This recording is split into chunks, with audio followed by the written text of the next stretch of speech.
সকালে জলখাবার হোক কিংবা সন্ধ্যার একটা টিফিন যদি থাকে এরকম একটা মুচমুচে সুন্দর অন্য ধরনের টিফিন, তাহলে কিন্তু অবাক হয়ে যায়। নমস্কার বন্ধুরা, কাজের ভিলেজ কিচেনে সকলকে স্বাগত জানাই। রোজকার মতো আজও রান্নাঘরে চলে এলাম। আজকের রেসিপি প্রথম থেকে লাস্ট পর্যন্ত দেখতে থাকুন, আশা করছি ভীষণ ভালো লাগবে। তো চলুন তাইলে শুরু করা যাক। এর জন্য এখানে আমি একটা আলুকে সিদ্ধ করে নিয়েছি খুব ভালো করে। এর মধ্যে কোনো রকম লবণ দেওয়া হয়নি, শুধু একটু ধুয়ে পরিষ্কার করে ভালো করে সিদ্ধ করে রেখেছি। এখানে একটা ম্যাশার নিয়েছি, খুব ভালো করে আলুটাকে আগে ম্যাশ করে নেব। এইভাবে খুব ভালো করে আমি ম্যাশ করে নিলাম। একদম খুব মিহিও করতে হবে না, যদি দানা দানা থাকে তাতে করে কিছুই হবে না। এবারে এইটাকে আমি ততক্ষণে সাইডে রেখে দেব। অপরদিকে একটা তাওয়া গরম হতে বসিয়েছি, ওর মধ্যে দিয়ে দেব হাফ চামচের মতো সাদা তেল। খুব বেশি এখানে তেল দেওয়ার দরকার নেই, তোমরা চাইলে এখানে বাটারও ব্যবহার করতে পারো। তেলটা যখন বেশ গরম হয়ে যাবে তখনই আমি এর মধ্যে এখানে নিয়েছি একটা পাকা কাঁচা লঙ্কা, মাঝখানে দিয়ে ফালা করে এইভাবে একটু কেটে নিয়েছি। ঝালটা তোমরা তোমাদের মাপ মতোই দেবে। আর এখানে একটা পেঁয়াজ নিয়েছি বেশ মাঝারি সাইজের, এইভাবে ছোট্ট করে টুকরো করে নিয়েছি।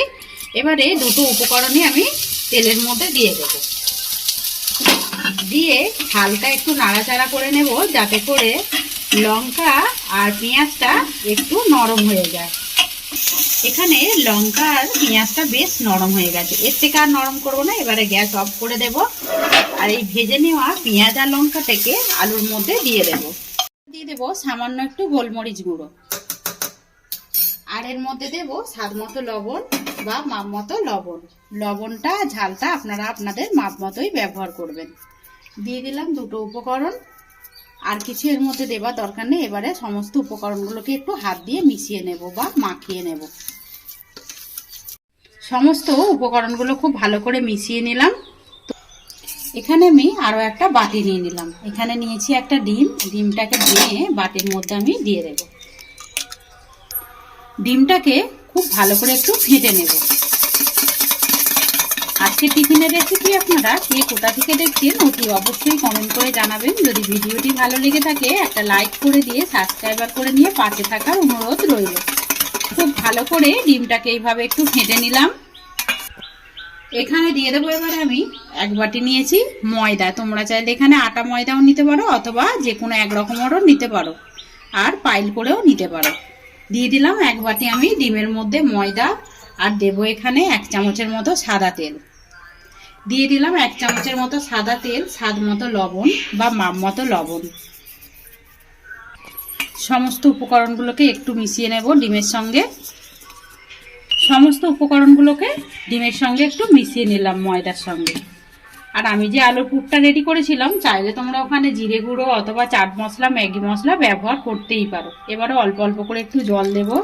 আর এখানে চাইলে পরে তোমরা কিন্তু একটা দুধ দিয়েও থকথকে ব্যাটার রেডি করে নিতে পারো। আমার হাতের সামনে এখন দুধটা নেই, তাই আমি দিলাম না। এবারে অল্প অল্প জল দেব আর সুন্দর একটা ব্যাটার রেডি করে নেব। খুব ভালোভাবে আমি ময়দাটাকে ডিমের সঙ্গে মিশিয়ে নিলাম। ঘনত্বটা ঠিক এরকমই থাকবে, যখন বুদবুদ করে পড়বে সেটা কিন্তু অতি সহজেই দেখবে একদম মিশে যাবে। এইভাবেই একটা গোলা গুলে নিতে হবে। অপর দিকে আমি আবারও কড়াটা গরম হতে বসিয়ে দিয়েছি।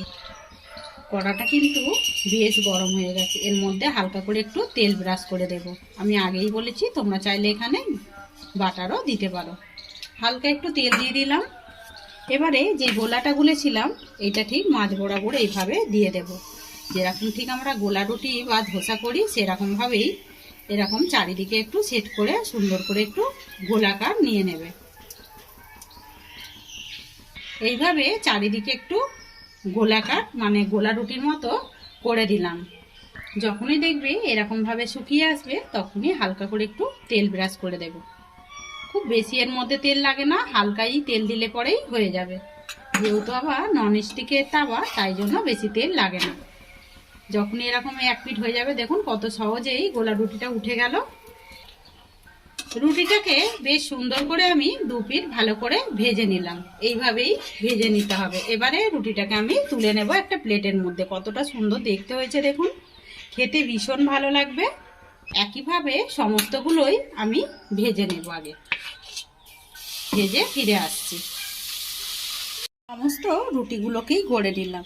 বেশ সুন্দর হয়েছে, আর কতটা পাতলা হয়েছে সেটা কিন্তু দেখতেই পাচ্ছেন। এরকম পাতলা পাতলা করেই রুটিগুলোকে গড়ে নিতে হবে। এটাকে এবারে সাইডে রেখে দেব। এখানে নিলাম আমি আরও একটা থালার মধ্যে দিয়ে দেবো একটা ডিম নিয়েছি। মানে এই রান্নাটা আমার 2টো ডিম লাগছে। ডিমটা ভেঙে আমি থালার মধ্যে দিয়ে দিলাম। এবারে ডিমের মধ্যে দেব স্বাদ মতো লবণ বা মাপ মতো লবণ, আর দেবো এর মধ্যে যেটা একটা ডিম দিয়েছি যেহেতু আমি ওর থেকে অর্ধেকের মতো জল দেব। দিয়ে দিলাম জল আর ডিমটাকে খুব ভালো করে আমি এখানে ফেটে নেব লবণটার সঙ্গে। আর আমি আগেই বলেছি এর মধ্যেও কিন্তু তোমরা চাইলে জলের পরিবর্তে এখানে দুধ ব্যবহার করতে পারো। বেশ ভালো করে আমি জল আর ডিমটাকে লবণটাকে পাইল করে নিলাম ডিমের সঙ্গে। 1 চামচ দিয়ে দেবো এখানে কর্নফ্লাওয়ারের পরিবর্তে তোমাদের হাতের সামনে না থাকলে এখানে কিন্তু তোমরা ময়দা ব্যবহার করতে পারো। আমি কর্নফ্লাওয়ারটা দিয়েও খুব ভালো করে এবারে মিশিয়ে নেব। সমস্ত উপকরণগুলোকে খুব ভালো করে মিশিয়ে নিলাম। এটা টিফিনে খেতেও কিন্তু ভালো লাগবে, আর বাচ্চাদেরকেও টিফিনে দিতে পারবেন। সন্ধ্যেবেলা যখন মুড়ি অথবা কিছু যখন ভালো লাগবে না মুখে, এইভাবে একটা টিফিন রেডি করতে পারো। গোলাটাকে সাইডে রেখে দিলাম ডিমের। এবারে নিয়ে নিয়েছি আমি গোলা রুটিগুলো যে গড়েছিলাম ওইটা নিয়ে নিয়েছি। এবারে এই পিঠটা আমি উল্টে নিলাম। এখানে একটা রুটির মধ্যে এইভাবে ঠিক আমি লম্বা আকারে করে আলুর পুরটাকে এইভাবে দিয়ে দেব। খুব ভালো করে দিয়ে এইভাবে একটু সেট করে দিলাম। এখান দিয়ে এবারে এর উপর থেকে আমি এইভাবে মুড়ে দেব। আবারও এই রুটিটাকে নিয়ে এসে এখান থেকে মুড়ে দেব। এবারে এইখান থেকে নিয়ে এসে এই রুটিটাকে এর উপর থেকে ঢাকা দিয়ে দেব। এইভাবে সমস্ত রুটিগুলোকে দিয়ে আলুটাকে এইভাবে ঢাকা দিয়ে দিতে হবে। সুন্দর করে বেশ ঢাকা দিয়ে দিলাম। এখানে একটা সুন্দর করে কিন্তু রেডি হয়ে গেল টিফিন। তো এইটাকে আমি প্লেটের মধ্যে এখন রেখে দেব। সমস্তগুলোকেই একইভাবে মানে রেডি করে নেব। সমস্ত টিফিনগুলোকে একইভাবে গড়ে নিলাম। এখানে এবারে যে ডিমের ব্যাটারটা নিয়েছিলাম ওইটাকে নিয়ে আসবো। আর আগে থেকে দেখুন আমি এখানে টোস্ট বিস্কুটকে খুব ভালো করে গুঁড়িয়ে নিয়েছি। তোমরা চাইলে এখানে ব্রেড ক্রাম্বসও ব্যবহার করতে পারো। এবারে এখানে যে টিফিনগুলো নিয়েছিলাম এই টিফিনগুলোকে নিয়ে নেব। আর একবার এটা ফেটে নেব, যেহেতু কর্নফ্লাওয়ার রয়েছে এটা কিন্তু নিচেতে বসে যেতে পারে। ফেটে নিলাম। এখানে এবারে ডিমের গোলায় খুব ভালো করে এইভাবে ডুবিয়ে নিতে হবে। 2 পিঠ ভালো করে ডুবিয়ে নিয়ে এবারে এখানে যে টোস্ট বিস্কুট গুঁড়ো করে রেখেছিলাম এর মধ্যেও ভালো করে কোট করে নেব। এইভাবে সুন্দর করে কোট করে নিতে হবে, তাহলে টিফিনটা খেতে বেশি ভালো লাগবে। অপরদিকে আমি সাদা তেল গরম হতে দিয়েছি, ওই 2 চামচের মতো দিয়ে দিয়েছি। এবারে এখানে যখন টিফিনটা রেডি করে নেব, ঠিক যে দিকটা মুড়ে ফোল্ড করে মুড়েছি সেই দিকটা নিচের দিকটা রাখবো। দিয়ে হালকা যখন তেলটা গরম হয়ে যাবে এইভাবে একটা করে দিয়ে দেবো টিফিনগুলো। আরও একটা ওইভাবে একইভাবে ডিমের গোলায় চুবিয়ে নেব আগে খুব ভালো করে।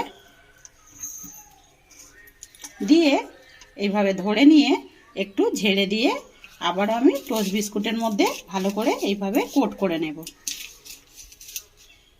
আবারও এটাকে একইভাবে যে দিকটা ফোল্ড করে মুড়েছি ওই দিকটা নিচের দিকটা দিয়ে দিলাম।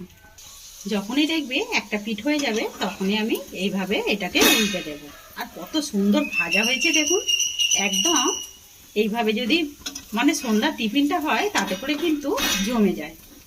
2টো পিঠই বেশ সুন্দর করে উল্টে দিলাম।